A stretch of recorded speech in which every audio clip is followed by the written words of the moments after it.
বাংলা জুড়ে চলছে এসআইআর। এই এসআইআর আবহের মধ্যে উন্নয়নের কাজ যেন আটকে না থাকে, কড়া নির্দেশ মমতা বন্দ্যোপাধ্যায়ের। ডিসেম্বর মাস থেকেই বাংলার বাড়ির দ্বিতীয় পর্যায়ের প্রথম কিস্তির টাকা দেওয়া শুরু হবে। বড় খবর, বছর ঘুরলেই বিধানসভা নির্বাচনের আগে সমস্ত উন্নয়নের কাজ শেষ করতে চাইছে সরকার।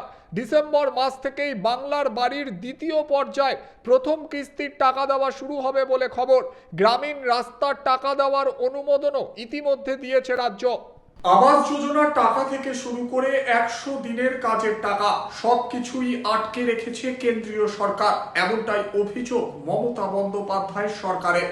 কিন্তু রাজ্যের মুখ্যমন্ত্রী চাইছেন যে বাংলার মানুষের যাতে কোনো অসুবিধা না হয়, সেই কারণে একের পর এক উন্নয়নমূলক প্রকল্প বাংলার মানুষের জন্য উপহার দিয়েছেন।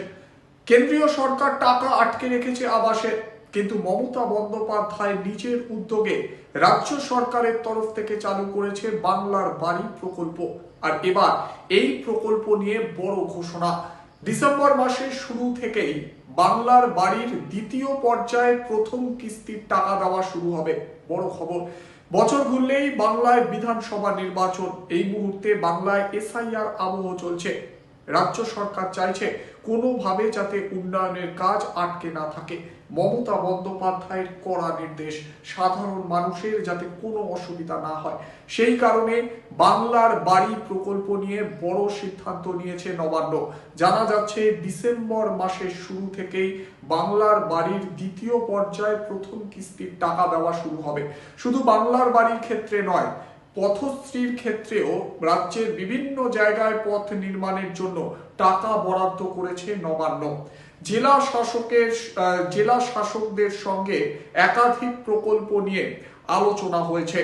কন্যাশ্রী থেকে শুরু করে স্বাস্থ্য সাথী, পথশ্রী, পাশাপাশি লক্ষ্মীর ভান্ডার, বহু উন্নয়নমূলক প্রকল্প নিয়ে জেলা শাসকদের সঙ্গে আলোচনা করেছেন রাজ্যের মুখ্য সচিব। নবান্নের তরফ থেকে কড়া নির্দেশ জারি করা হয়েছে, মানুষের কোনো উন্নয়নমূলক প্রকল্পের কাজ আটকে রাখা যাবে না। দ্রুততার সঙ্গে মানুষের পরিষেবা মানুষের দরজায় পৌঁছে দিতে হবে।